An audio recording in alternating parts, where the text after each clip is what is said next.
공수처장 후보 최종 선정이 또다시 무산됐습니다. 후보추천위원회는 공수처법 개정안 통과 이후 첫 회의를 열었지만 결론을 내지 못했습니다. 오는 28일 다시 회의를 열어 최종 후보 2명을 선정할 예정입니다.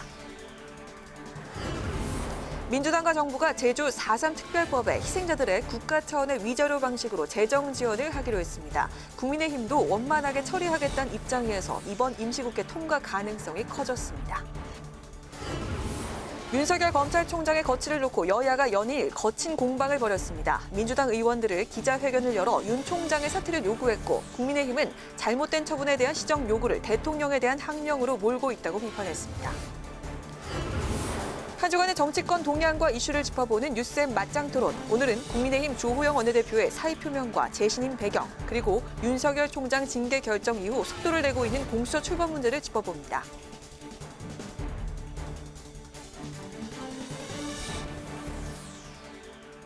안녕하십니까. 12월 18일 의정 종합뉴스 뉴스엔 시작합니다. 공수처장 추천위원회가 최종 후보자 2인을 압축하는 데 실패하고 28일 회의에서 최종 결정하기로 했습니다. 여야는 후보 추천위 회의를 앞두고 신경전을 벌였습니다. 국민의힘은 절차적 문제를 제기했고 민주당은 시간 끌기 주장이라며 반박했습니다. 김동길 기자의 보도입니다. 야당의 비토권을 무력화한 공수처법 개정안 통과 이후 처음으로 공수처장 후보 추천위원회가 열렸습니다. 의결 정족수가 7명 중 6명에서 5명으로 완화돼 추천위는 오늘 회의에서 공수처장 후보자 2명을 추천할 수 있었지만 의결을 다음 회의로 미뤘습니다. 추천위는 박병석 국회의장이 사퇴한 야당목 후임위원 추천을 요청했고 공수처장 후보자 추천을 원만하게 합의하는 것이 좋겠다는 위원들의 동의가 있었다고 밝혔습니다. 회의에 앞서 여야는 절차적 정당성을 놓고 공방을 벌였습니다. 국민의힘은 야당 측 추천위원인 임정혁 변호사가 사퇴했기 때문에 다시 추천위원을 선임해야 한다고 주장했습니다. 국회의장의 추가 추천 요청이 있는 데다 야당의 추가 추천 없이 시급하게 추천할 사유도 없습니다. 7인의 추천위를 구성한 뒤 회의체를 소집하고 의결하는 것이 마땅합니다. 반면 민주당은 의결 정족수 5인을 충족한다며 절차적 정당성이 확보됐다고 반박했습니다. 또 국민의힘의 주장은 공수처 출범을 막기 위한 어설픈 지연 전술로 억지 주장이라고 비판했습니다. 야당도 무조건 반대만 할 게 아니라 대안을 내고 토론해서 권력개혁에 함께 해주시기를 호소합니다. 추천위는 오는 28일 공수처장 후보 2인을 최종 결정하겠다고 밝혀 대통령 지명과 국회 인사청문회까지 생각하면 당초 민주당이 공언한 공수처의 연내 출범은 어렵게 됐습니다. 추천위가 야당을 존중하면서 시간을 번 만큼 여야 합의로 공수처장 후보자를 추천할 가능성을 남겨두게 됐습니다. 국회방송 김동길입니다. 더불어민주당이 올해 정기국회 내 처리를 목표로 했던 15개 입법과제 중 12개가 통과됐고 3개가 남았는데 그중 하나가 4.3 특별법 개정안입니다. 민주당은 보상지급 형식을 위자료로 입장을 정리하고 이번 임시국회에서 처리하기로 했습니다. 국민의힘도 원만히 처리하겠다는 뜻을 밝혀 통과 가능성은 높아 보입니다. 보도에 한도영 기자입니다. 국회에 계류 중인 제주 4.3 특별법의 쟁점 중 하나는 보상 문제와 관련한 지급 형식입니다. 정부와 더불어민주당은 제주 4.3 특별법에 희생자들에 대한 국가 차원의 위자료를 지급하는 특별재정 지원 방안을 넣기로 결정했습니다. 보상 형식으로 지급할 경우 형평성 차원에서 여순 사건 등 전체 과거사 피해 보상액도 급증할 수밖에 없다며 난색을 표해온 기재부 입장이 반영된 겁니다. 이낙연 대표는 이번 임시국회 처리 의지를 분명히 했습니다. 너무 오랫동안 기다리게 해드려서 참으로 미안한 마음을 어떻게 누를 길이 없습니다. 이제 그 피제 일부를 빨리 털어낼 수 있기를 저도 바람하지 않습니다. 구체적인 지급 액수, 지급 기준 등은 6개월간 연구 용역을 실시해 결정하고 2022년 예산안에 반영하기로 했습니다. 당정은 또 수용자 명예회복을 위해 4.3위원회 권고가 있을 경우 법무부 장관이 직권으로 재심 청구를 할 수 있도록 하는 조항도 포함하기로 했습니다. 야당도 화답했습니다. 국민의힘 주호영 원내대표는 오늘 4.3 희생자 유족회를 만난 자리에서 이번 임시국회 통과를 위해 최선을 다하겠다고 밝혔습니다. 국민의힘은 추가 진상조사가 필요하다며 별도 법안 발의를 시사해왔는데 민주당 오영훈 의원안을 중심으로 논의하기로 입장을 바꿨습니다. 4.3 특별법 소관 상임위인 국회 행안위 서영교 위원장은 다음 주 소위 일정을 잡고 논의를 재개하겠다고 밝혔습니다. 20대 국회에서 정치권의 소극적 대응과 정부의 지급 형식 이견으로 2년 넘게 표류하다 자동 폐기된 제주 4.3 특별법 개정안. 당정이 합의점을 찾고 야당도 처리 의사를 밝히면서 국회 통과의 기대감이 높아지고 있습니다. 국회 방송 한두영입니다. 제6차 믹타 국회의장 회의가 막을 내렸습니다. 회의에서는 백신과 치료제 공평한 배분 등을 위해 협력한다는 내용의 공동 성명서가 채택됐습니다. 이번 믹타 국회의장 회의는 화상 연결을 통해서 진행됐는데 팬데믹 상황에서 공동 대처 방안을 집중 논의했습니다. 임채영 기자입니다. 제6차 믹타 국회의장 회의는 2015년 서울에서 처음 열린 이후 호주, 터키, 인도네시아, 멕시코를 거쳐 다시 대한민국 국회 주최로 열렸습니다. 이전 회의와 다른 건 코로나19 팬데믹 상황을 감안해 믹타 국회의장 회의 최초로 회의 전 과정이 화상회의로 진행된 점입니다. 회원국 의회 대표들이 채택한 공동 성명서에는 코로나19 복합 위기에 대한 의회 차원의 극복 의지가 담겼습니다. 강대국과 또 세계화, 또 효율적인 국제기구들은 서로 경쟁하는 존재가 아니라 협력을 해야 되는 것입니다. 가장 큰 관심사는 코로나19 백신과 치료제였는데 공정하고 균등한 배분을 위해 협력한다는 내용이 성명서에 포함됐습니다. 백신과 치료제의 개발과 공평한 보급에 있어 믹타 국회의장 회의가 그 노력을 지원해야만 합니다.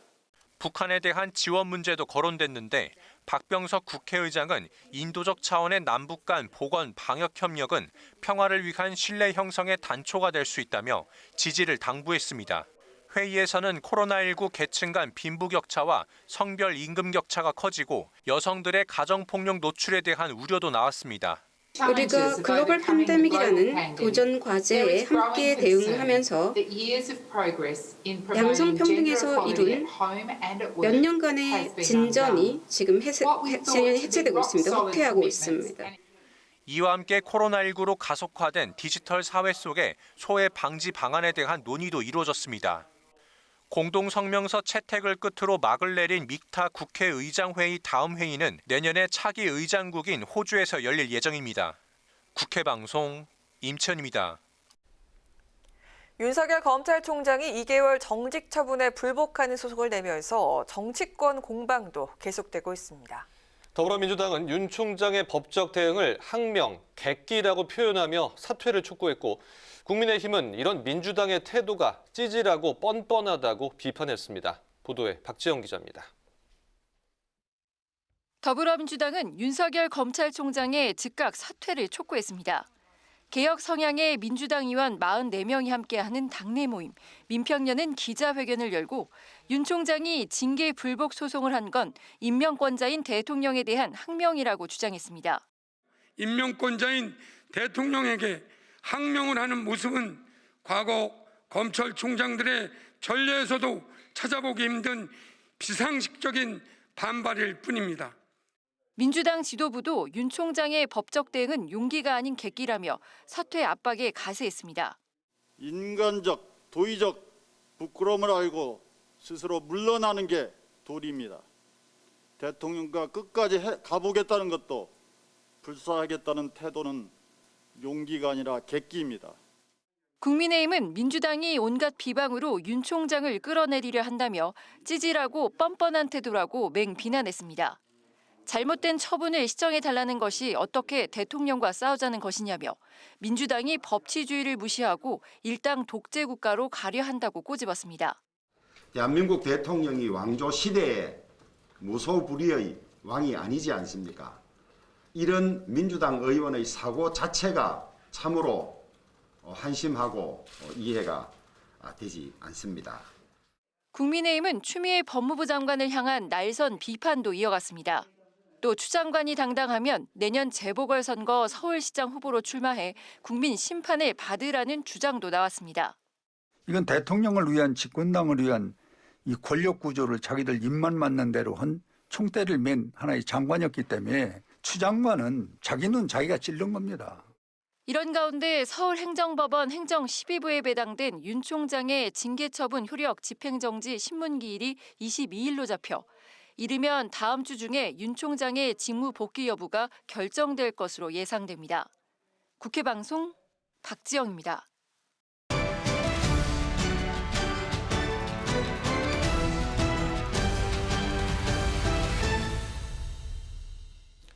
이슈 분석, 오늘은 장정현 기자와 함께합니다. 어서 오세요. 안녕하세요.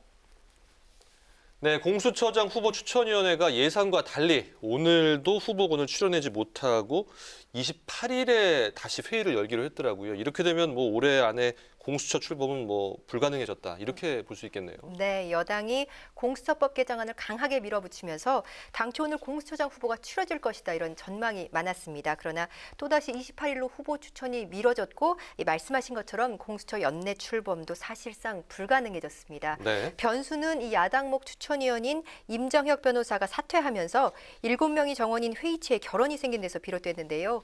민주당은 의결에는 문제가 없다는 입장이었지만 국민의힘은 공수처장 원안에서 유일하게 변하지 않은 건 이 추천위의 정원뿐이라며 이것만이라도 지켜서 회의를 진행하자는 입장을 견지했습니다. 이 여야 공방 끝에 이 공수처장 후보 추천위는 이 가급적 여야 합의를 통해 공수처장 후보를 추천해달라는 이 박병석 국회의장의 요청을 받아들이면서 28일 다시 회의를 열기로 했습니다. 다만 야당목 추천위원이 새로 위촉돼도 공수처장 후보를 새로 추천하지는 않기로 했고요. 따라서 28일 회의에서는 기존 후보에서 이 최종 후보 2명을 선출할 것으로 보입니다. 김진욱 헌법재판소 선임연구관과 이 전현정 변호사가 유력 후보군으로 꼽히는 분위기입니다. 네, 추미애 장관 사의 표명으로 정치권 공방은 이제 윤 총장의 거취 문제로 옮겨진 것 같은데요. 특히 윤 총장이 정직 처분 취소 소송에 나서면서 문 대통령과 윤 총장으로 대립 구도가 바뀌었다, 이렇게 보는군요. 네, 그렇습니다. 이 추미애 윤석열 정국이 1라운드였다면 문재인 대통령과 윤 총장이 2라운드에 돌입했다는 겁니다. 추 장관이 제청한 윤 총장 징계 처분을 문 대통령이 제가했고 윤 총장이 이에 불복 소송에 나서면서 이제부터는 윤 총장과 대통령의 싸움이다, 이런 해석입니다. 이런 발언들은 어제 오늘 민주당 의원들에게서도 나왔는데요. 관련 발언 들어보시겠습니다.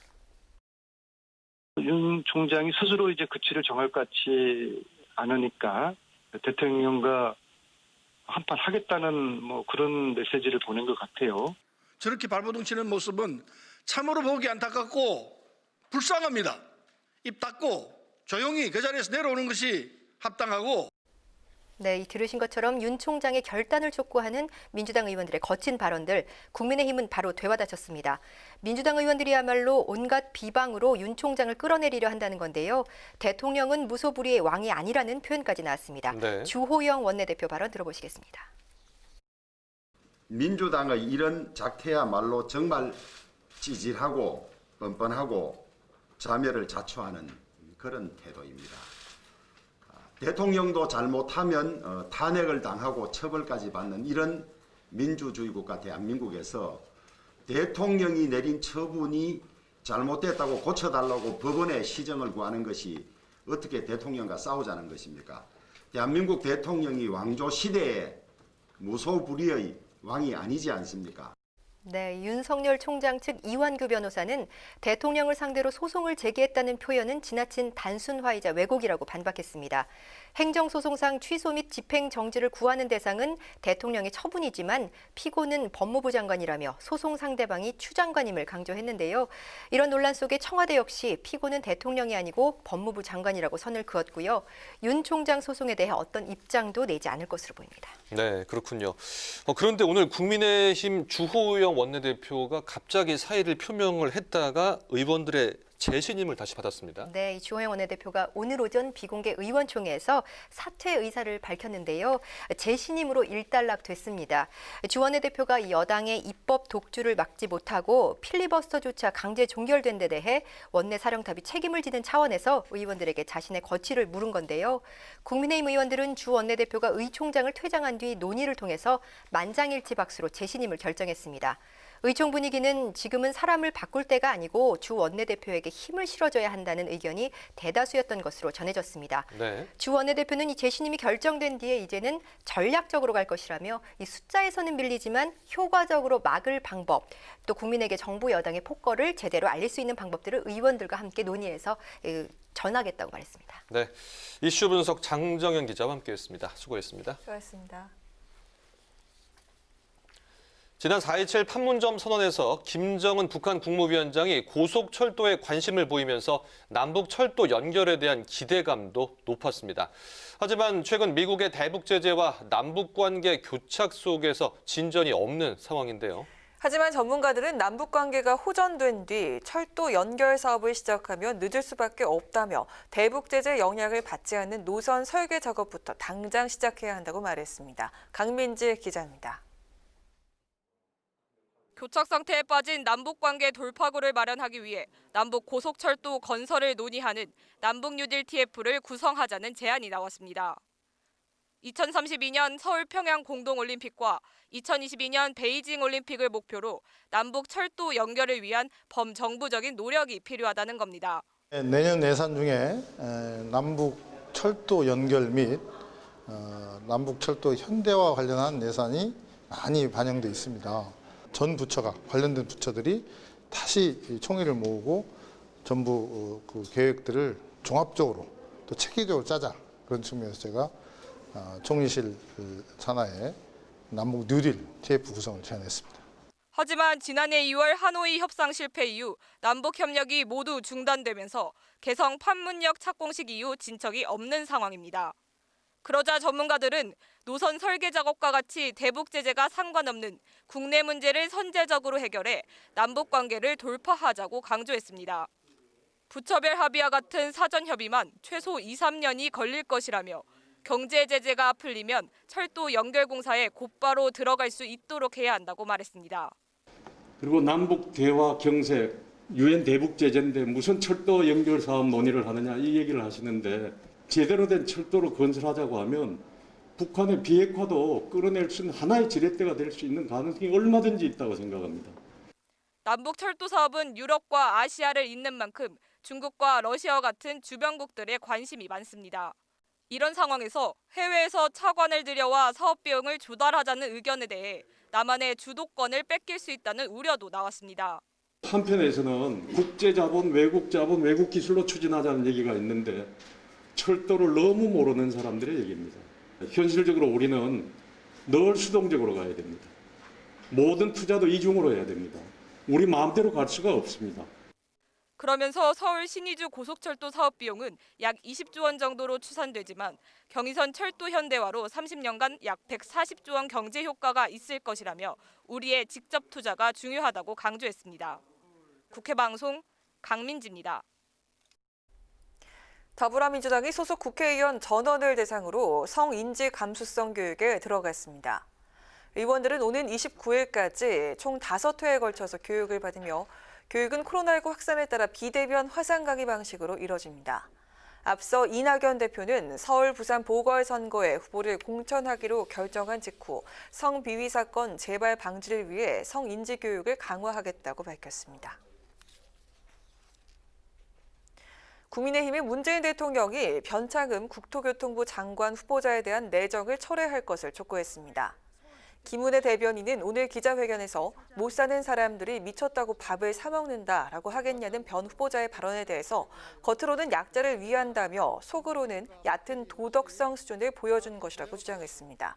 또 2016년 구의역 참사에 대한 변 후보자의 발언은 인재 참사를 두고 업체 직원 실수로 사망한 것처럼 모욕한 것이라고 비판했습니다. 박병석 국회의장이 국회 현장 근무자들을 격려했습니다. 박 의장은 오늘 국회 현장 근무자들을 만나 국회가 모범적으로 방역과 안전 업무를 수행하는 것은 근무자들의 땀이 깃들어 있는 덕분이라고 밝혔습니다. 또 현장 근무자들의 노고에 감사한다며 방호 직원과 청소 근로자, 의무 경찰 등 600여 명에게 보온 장갑과 기마개, 텀블러 등을 전달했습니다.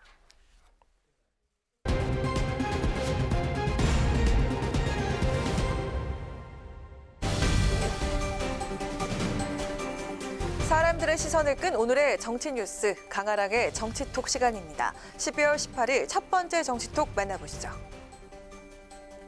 문 대통령이 윤석열 검찰총장에 대한 정직 2개월 징계안을 제거한 지 하루 만에 윤 총장이 이에 불복하는 법적 대응에 나섰죠.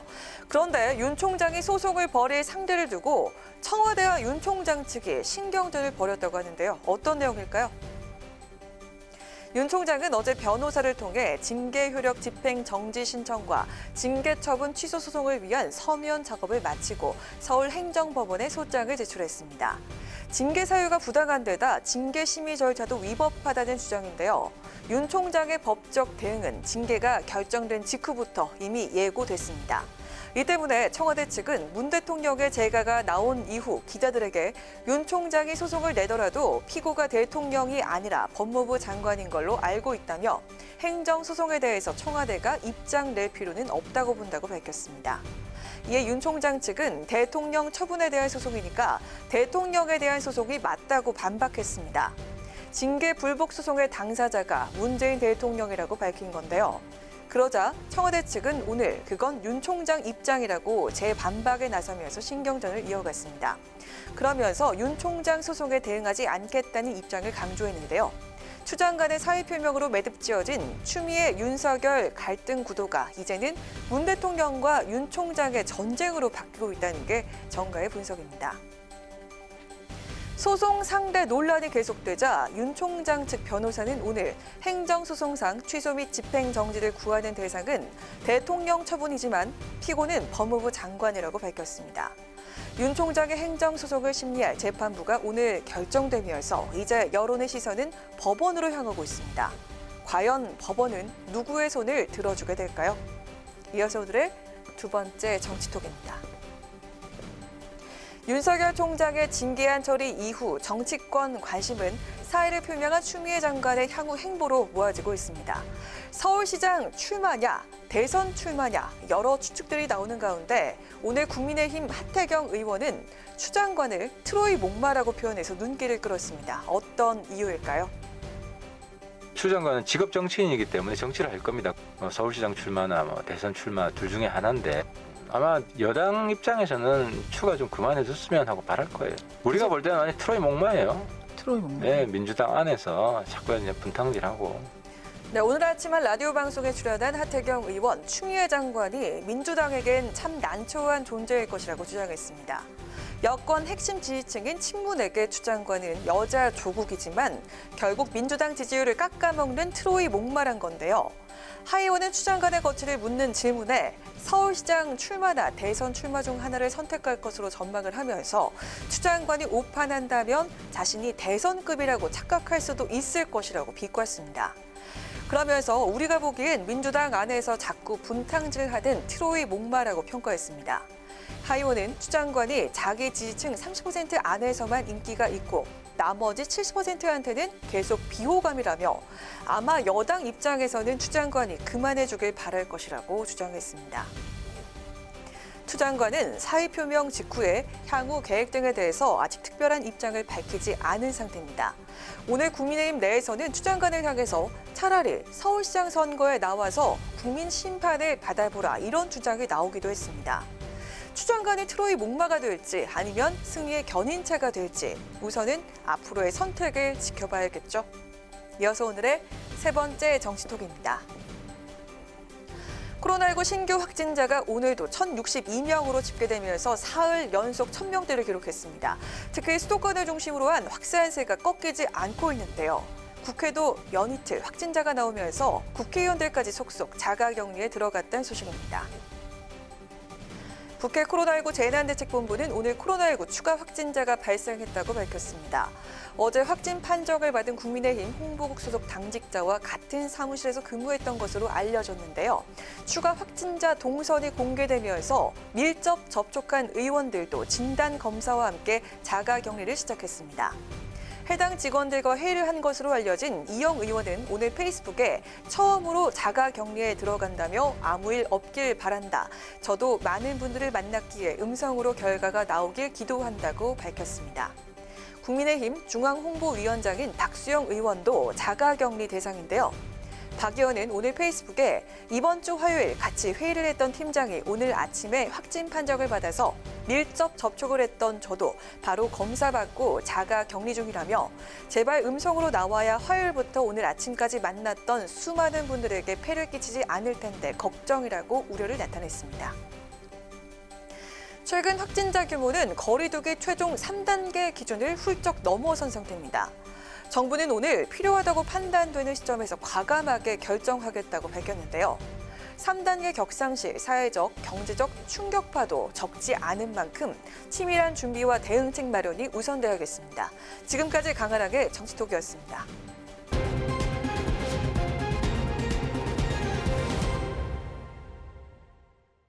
네, 이번 한 주 정치권 동향과 이슈를 짚어보는 뉴스엔 맞짱 토론 순서입니다.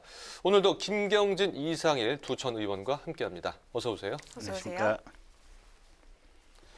네, 오늘 오전에 주호영 원내대표, 국민의힘 주호영 원내대표가 사의 표명을 했습니다. 그러다가 이제 만장일치로 다시 재신임이 됐는데요. 갑자기 이렇게 재신임 여부를 물은 배경, 먼저 이 의원님 어떻게 보십니까?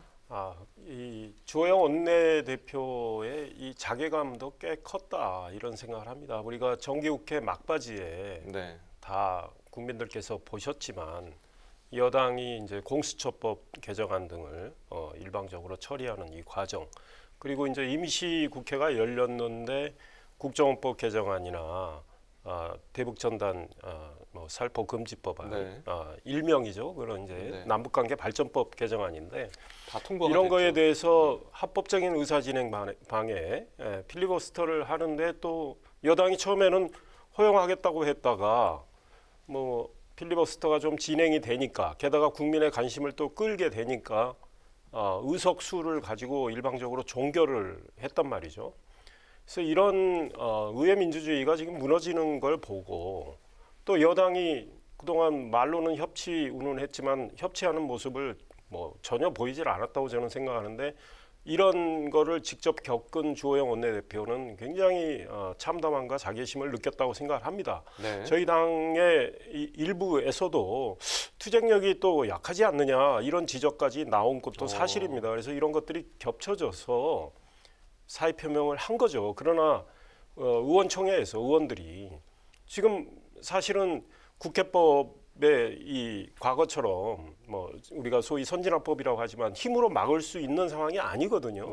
그런데 여당이 협치를 하지 않고 수의 힘으로 밀어붙인다면 이건 어쩔 수가 없는 거 아니냐, 이게 원내대표 책임만은 아니다 해서 이제 다시 재심을 했기 때문에 주호영 원내대표가 이제 다시 한번 앞으로 의회를 운영할 때 좀 더 슬기롭게 뭔가 투쟁을 더 할 수 있는 방법이 없느냐 이런 고민을 하게 되는 것 같아요. 그래서 그런 방안을 더 강구해 달라 이런 취지까지 있는 것 같습니다. 네, 그렇군요. 자괴감이 좀 큰 이유가 됐을 것 같다. 이렇게 분석을 해주셨는데요. 어떻게 보십니까? 그래서 이제 당내 사정은 우리 이제 이상일 선배님께서 이제 아마 분석을 잘 해주신 것 같고요. 근데 이제 밖의 입장에서 제 3자적 관점에서 봤을 때 최근에 이제 주호영 원내대표 같은 경우 너무 구체적이고 개별적인 현안에 매몰되다 보니까 사실은 지휘부라고 하는 것이 큰 숲을 바라보고 큰 원칙을 따라서 어느 정도 이렇게 이 조정을 해주고 이래야 될 역할을 해야 되는데 그 부분이 좀 상당히 아쉬웠던 것 같아요.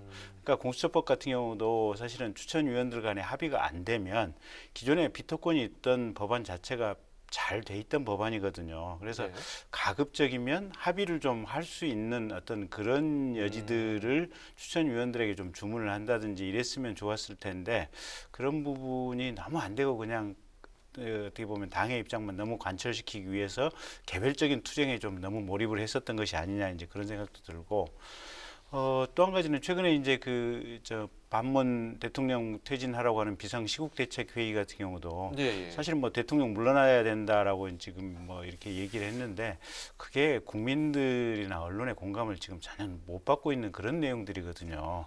그래서 그런 부분과 관련해서 주호영 대표가 최근에 이제 너무 어떻게 보면 이 정부 또 여당에 대해서 대립각을 세우는 데만 매몰리 돼 있다 보니까 조금 좀 뭐랄까 좀 이 지도력이나 협상력을 발휘를 못한 측면이 있어서 그런 점이 좀 대단히 아쉽고 어차피 오늘 재신임을 받았으니까 지금부터는 좀 큰 것을 보시고 큰 흐름을 잘 맞춰가는 그런 어떤 원내대표로서 리더십을 발휘해 주셨으면 하는 희망입니다. 네, 김 의원님께서 반문연대인 비상시국연대 공동대표를 맡아서 또 그 반발을 의식한 행보다 이렇게 말씀을 해주셨는데요. 이 비상시국연대와 주 원내대표 행보 앞으로 어떻게 봐야 할까요? 비상시국연대는 이제 일부 우파의 바깥에 계신 분들이죠.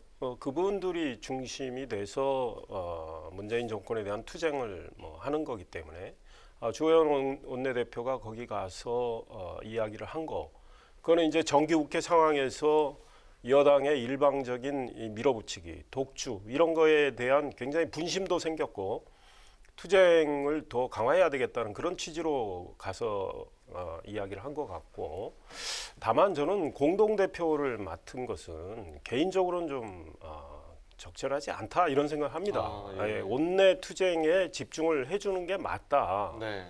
바깥에서 투쟁하는 분들은 뭐 그분들께 역할을 맡기고, 또 우리 당이 앞으로 지향하는 지점들이 있습니다. 우리가 중도나 무당파에 계신 우리 국민들께 좀 더 다가가려는 노력을 지금 하는 상황이거든요. 그러니까 그런 것도 염두에 둬서 당의 외연을 확장할 수 있는 정말 지혜로운 방법이 뭔가, 이런 걸 좀 더 생각을 해주셨으면 좋았을 걸, 이런 생각이 들고, 주호영 원내대표가 이제 공수처와 관련해서 우리 김경진 의원님 말씀과 관련해서 제가 한 말씀만 드리면, 이미 밝혔지 않습니까?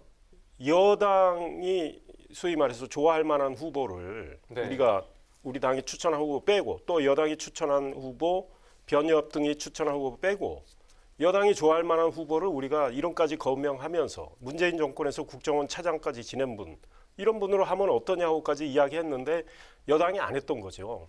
그리고 회의를, 공수처장 후보 추천을 하는 회의를 한 2번 열고 나서 바로 법 개정으로 간 것은, 여당의 의도는 본심은 야당의 비토권을 박탈하겠다는 거였다고 저는 생각을 합니다.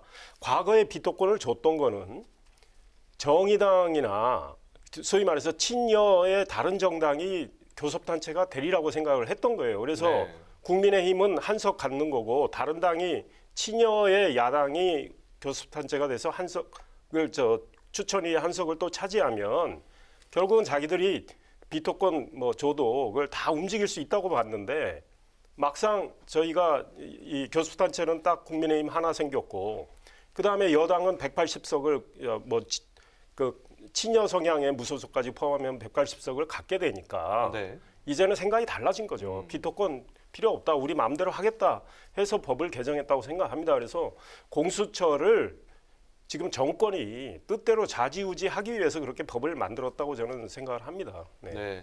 지금 마침 공수처 얘기를 해주셨는데요. 오늘 회의를 열었습니다. 공수처장 후보 추천위원회가 회의를 열었는데 오늘도 지금 불발이 됐습니다. 2명 선정을 못했는데요. 불발 배경 어떻게 보십니까?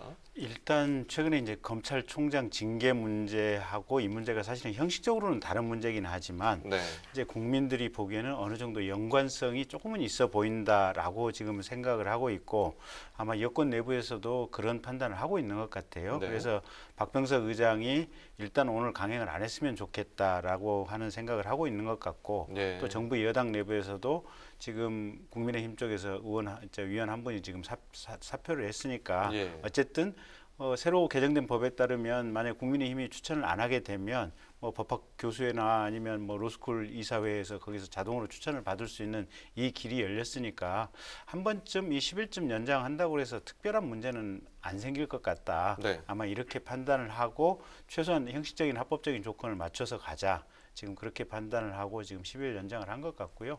아마 10일 후에도 추천이 안 되면 새로 개정된 법 절차에 따라서 아마 공수처장 후보 추천위원회가 구성이 되고 추천 절차가 아마 바로 이루어지지 않나 이렇게 예상이 됩니다. 네, 같은 의견이신가요? 저도 비슷한 생각입니다. 다만 이제 박병석 국회의장이 열흘간의 말미를 준 거 아닙니까? 국민의힘이 추천하겠다고 하니까 그러면 추천위원 한 분을 채우라는 이야기를 했고, 박병석 의장은 왜 그런 이야기를 했겠습니까? 본인이 우리 국민의힘의 의사진행 방해, 필리버스터를 종결하는데 국회의장이 그 무기명 투표를 하는데 가서 투표한 거에 대해서 비판을 국민의힘에서 했거든요. 왜냐하면 기권이나 반대를 하기 위해서라면 그 기표소에 들어갈 이유가 없어요.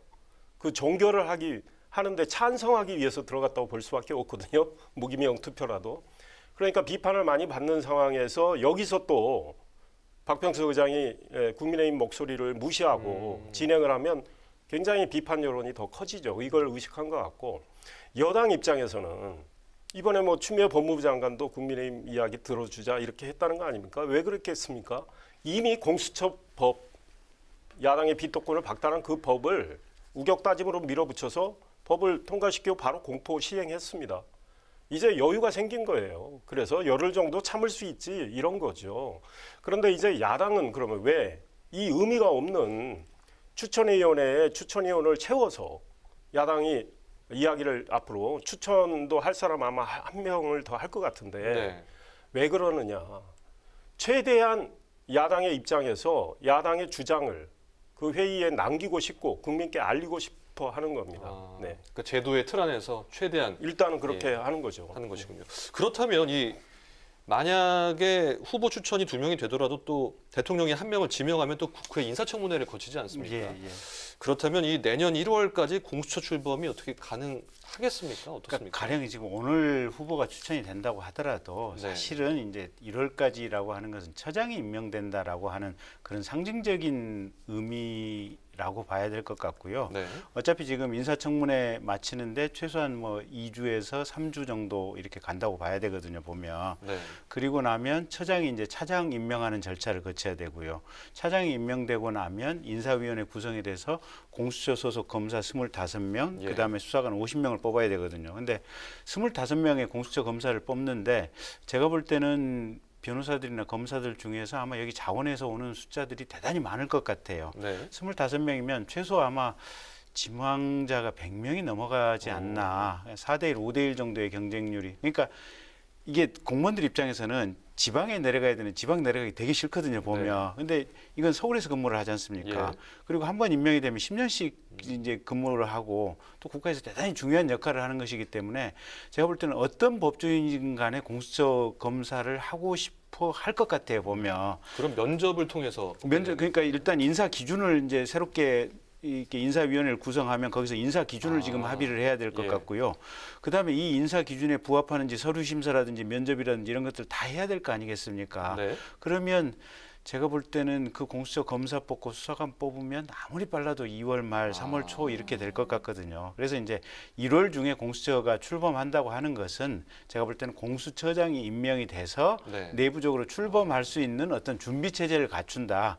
이 정도 상황일 것 같고 실제 출범해서 수사가 가능한 시점은 제가 보기엔 아무리 빨라도 3월, 4월쯤 돼야 가능하지 않을까. 현실적으로 그렇게 예상을 하고 있습니다. 완전 시스템이 갖춰지려면 3월은 돼야 된다. 좀 4월까지. 4월까지. 4월도 빠르지 않나 싶어요, 보면. 그렇군요. 저는 어떻습니까? 그 국회 인사청문회가 의미가 없다 이런 생각을 합니다. 우리가 이미 지켜봤지 않습니까? 문재인 정권에서 인사청문회를 했습니다. 많은 흠결이 나온 분들, 부적격자로 보이는 분들도 있었어요. 그러나 국회에서 청문보고서 채택 안 해도 대통령이 청문보고서 채택 요청 한 번 더 하고 그다음에 임명하면 그만이에요.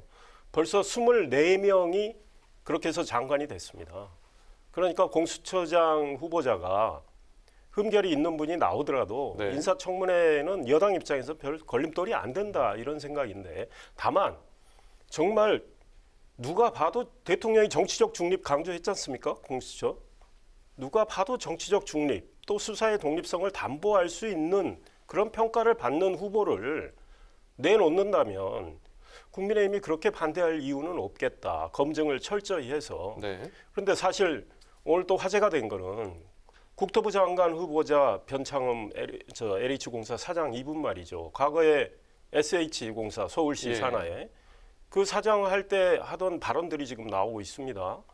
2016년 구의역 그 스크린도 사건과 관련해서 그 사망한 김모 씨에 대해서 아주 비하하는 발언, 뭐 개라고 하면서 그 친구가 소위 말해서 본인이 실수했다. 걔가 별일 안 했으면 실수 안 했으면 아무 일 없었을 거다. 이런 문제의식. 그리고 못 사는 사람들이 뭐 식당에 가서 밥을 먹겠느냐. 이런 것들이 제가 보기에는 굉장히 국민의 어떤 감정선을 건드린다. 네. 그래서 이런 분을 만약에 내놓는다면 공수처장 후보자로서 결격 사유가 있어서 낙마할 수도 있다. 그러면 이 정권 희망과는 반대로 공수처 출범이 또 늦어질 수도 있겠다 이런 생각합니다. 네, 윤 총장 징계 문제도 짚어보도록 하겠습니다. 징계 수위와 징계 의결 요지 적절했다고 보십니까? 이거는 저는 이미 상식과 이성을 가진 국민들께서 다 판단하고 계신다. 그리고 이제 앞으로 서울행정법원이 22일이죠. 그러니까 크리스마스 전에 신문을 열어서 그 다음에 판단을 신문을 하면 뭐 하루 이틀 사이에 나오지 않겠습니까? 그런데 지난번에 추미애 장관이 윤석열 총장에 대한 직무배제 조치와 관련해서 행정법원의 판단이 나온 게 있어요. 그 직무배제 조치는 검찰의 중립성, 독립성을 몰각하는, 없애버리는 것이다. 그 맥락에서 판단한다면 저는 행정법원이 비슷한 결정을 하지 않을까 이런 기대를 해봅니다. 첫째, 지금 징계 사유가 이번에 그 결정문을 그 열린민주당 최광욱 의원이 보낸 거 이렇게 많이 이제 보셨을 거예요. 그리고 언론 보도도 나지만 징계 이게 무슨 징계 사유냐. 너무 허접하다. 그리고 너무 주관적인 판단을 가지고 윤석열 총장이 뭐 한 것처럼 보인다 이런 거 아닙니까? 예컨대 판사 문건과 관련해서 그 문건에는 정교조 판사, 좌익 판사 이런 표현 전혀 없습니다. 그런데 그 단순히 팩트를 열거한 거 가지고 무슨 정교조 판사, 좌익 판사의 이미지를 만들 걸로 본다. 이런 거는 완전히 주관적인 징계하기 위한 그 소위 죄를 만든 거거든요. 이런 것들을 생각하고 징계 절차 과정을 본다면 행정법원이 현명한 판단을 하리라고 기대합니다. 네. 그러니까 이제 어차피 핵심 쟁점은 지금 판사 사찰 문건과 관련해 가지고 검찰이 특히 이제 대검에서 그런 문건을 작성할 권한이 있느냐, 그리고 이게 사찰이 해당하느냐, 이제 그 부분 하나 쟁점이 될 것 같고요. 두 번째는 사실은 그건 징계위원장 말도 어느 정도 일리는 있는데 윤 총장이 아무리 두 번에 걸쳐서 여론조사에서 빼달라고 했지만 사실은 매번 들어갈 때마다 빼달라고 하는 게 좀 더 공정하고 적정해 보이는 건 맞거든요, 보면. 그러면 이런 정치적인 중립성 문제 부분 하나 있고, 그다음에 어쨌든 윤 총장이나 윤 총장 사모님 휴대폰으로 지금 한동훈 검사장하고 전화 통화가 참 많이 이렇게 나왔다는 것 같거든요, 보면. 그러면 어떤 이 수사지휘의 적정성 이런 부분이 아마 22일 날 지금 이게 행정법원에서 일단 이 집행정지 신문을 한다고 그러니까 그게 빠르면 23일, 한 늦어도 24일 정도면 제가 볼 땐 결정이 날 것 같아요. 그래서 24일 날 이릉의 결정이 나는 것을 보면 이 징계의 합법성, 징계 사유의 적절성 뭐 이런 부분에 대해서 1차 법원의 판단이 나올 것 같으니까 국민들이 한번 그 부분을 지켜보시면 될 것 같아요. 네. 그렇다면 이 추 장관이 지금 또 전격 사의를 표명하지 않았습니까? 2차 개각 시점, 또 추 장관의 다음 행보에도 지금 관심이 쏠리고 있습니다. 뭐 일각에서는 내년 서울시장 보선 등판부터 차기 대권까지 지금 거론이 되고 있는 상황인데요. 이 사안은 좀 어떻게 볼 수 있을까요? 글쎄요, 그건 이제 뭐 정치는 생물이라고 하니까 이제 흘러가는 과정을 이제 계속해서 지켜봐야 되는데.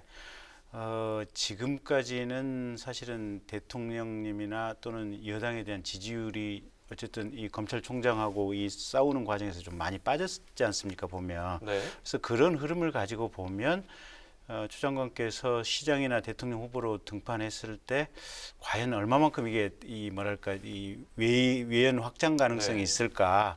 그건 이제 민주당 당내에서도 상당히 좀 고민되는 부분이 있어서 쉽게 아마 서울시장이나 대통령 후보로 나서지는 못할 것이다라고 생각이 되긴 하지만, 근데 또 민주당의 열렬 지지자들 중에서는 뭐 당신이 검찰 개혁을 위해서 어떻게 보면 한 몸 던졌지 않느냐, 나와줘야 되지 않겠느냐, 이런 요구가 있을 수 있으면 아마 당내 경선에는 나올 가능성은 배제할 수 없다, 저는 그렇게 보고 있습니다. 추미애 장관이 그동안 검찰 개혁을 하면서 내용은 검찰 장악이라고 봅니다. 국민이 이미 여론조사를 통해서 확인할 수 있죠. 그런데 본인이 그렇게 잘했다고 생각하면 국민의 평가를 받는 기회를 박차지 내버리지 말고 평가를 한번 받아보시라, 이런 충고를 하고 싶어요. 그렇게 당당하게 그동안 활동을 했다면 국민의 평가를 받는 기회가 내년 4월에 있는데 당당하게 나와서 평가를 받아보시라, 이런 생각을 저는 합니다. 그러나 민주당 내에서 추 장관의 그동안의 행보에 대해서 걱정하는 분들이 굉장히 많았어요. 그래서 추 장관이 정말로 서울시장 선거에 만약에 나온다고 할까 봐 굉장히 부담스러워하는 그런 분들이 많다, 이런 여론은 듣고 있습니다. 그렇군요. 그 민평련에서요, 오늘 윤 총장의 징계 불복을 임명권자인 대통령에 대한 항명으로 규정하고 또 자진 사퇴를 촉구하기도 했습니다. 이 사안은 어떻게 풀어볼 수 있을까요? 그래서 이제 정치적으로는 당연히 이제 대통령하고 검찰총장의 부딪히는 모습이 그렇게 바람직한 것은 아니죠. 그래서 아마 이제 저런 성명이 나온 것 같은데 네. 법률적으로는 지금 징계 절차가 진행 중에 있거든요. 그러면 징계 절차가 진행 중이면 사실은 사표 수리도 지금 국가공무원법 또 검사징계법상 불가능한 상황들입니다. 네, 그렇죠. 예, 그래서 아마 저거는 정치적인 메시지다. 그리고 대통령과 또 검찰 그 임명을 한 검찰총장이 부딪히는 것은 국민들이 보기에 좋지 않다. 그런 부분을 좀 명확히 한 성명이 아닌가 싶습니다. 그러니까 민평련 민주당 내에 지금 윤 총장 자진 사퇴 목소리를 내는 분들이 많은데 이미 말씀하신 대로 법을 모르는 분들이고 왜 그런 목소리를 내겠습니까? 법원에서 윤 총장 손을 들어줄 가능성까지 그런 걱정까지 있기 때문에 그런 거 아니겠습니까? 네. 그런데 윤 총장이 그렇게 미우면 대통령이 해임하면 되는 거예요. 그 해임을 안 하고 대통령은 징계위에서 결정했고 법무부 장관이 제청했으니까 대통령은 재량권이 없이 제거할 수밖에 없었다. 너무 궁색한 변명이다. 사실은 국민들이 다 보고 계시다. 이 모든 배후에서 윤 총장을 제거하기 위해서 대통령이 사실상 지시한 거 아니냐 이런 시각들이 굉장히 있습니다. 네. 알겠습니다.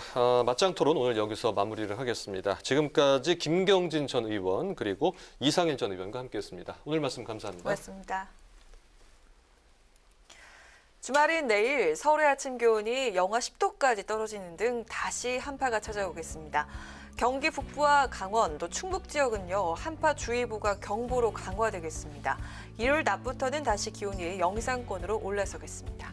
네, 오늘 뉴스에는 여기까지입니다. 편안한 주말 보내시기 바랍니다. 고맙습니다.